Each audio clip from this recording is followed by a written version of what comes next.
Knox County's District Attorney General is talking tonight about people who get caught drinking and driving multiple times. Yeah, what can the justice system really do that's not already being done? Last week, we covered a crash involving a Knox County school bus and a pickup truck. According to an incident report, a deputy described the driver of that truck as smelling strongly of alcohol, being unsteady on his feet, and admitting to drinking a beer before the crash. Deputies identifying the driver as Douglas Hemphill. He's charged with a second offense, DUI.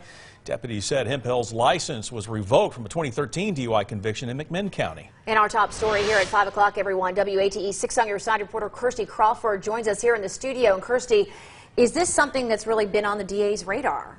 It really has, and the DA's office has been trying to strictly punish those who are repeat offenders if they get caught. But that's the thing, they have to get caught first. Now, the DA says the number of DUIs has gone down over the years, and the laws continuously change to keep up with the seriousness of what could happen when someone drinks and drives. Many say, though, it's still not enough.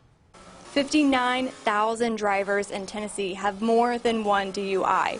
Douglas Hemphill falls into that group, one of the more recent drivers to cause a crash while under the influence. His previous DUI was in 2013, so according to state law, he can have his license and doesn't need an ignition interlock to drive. DA Sharm Allen says the interlock system is a great way to make sure DUI offenders don't drink and drive again.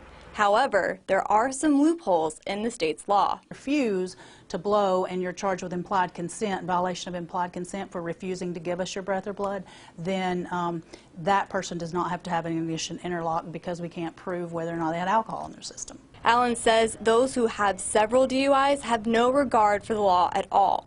With those cases, they try to punish them with maximum penalty, hoping it keeps them off the roads. Because you have demonstrated a repeated behavior of having no regard for the law, then we increase your punishments and treat you more significantly every time you come in here with more fines, more costs, more jail time. One mother whose son died because of a drunk driver says the law needs to be more strict if that's the case. Obviously, something's broken if you have that many 5th, 6th, and 7th.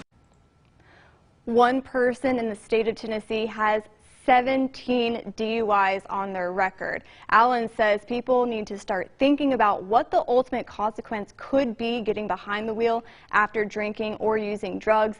And it's not jail time. We have to think about the lives that we could take.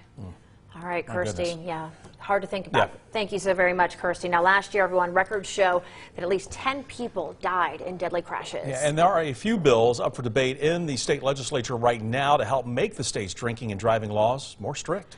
There are a few bills in legislation, again, as Bo just said, that we will continue to follow for you and keep you updated on their progress.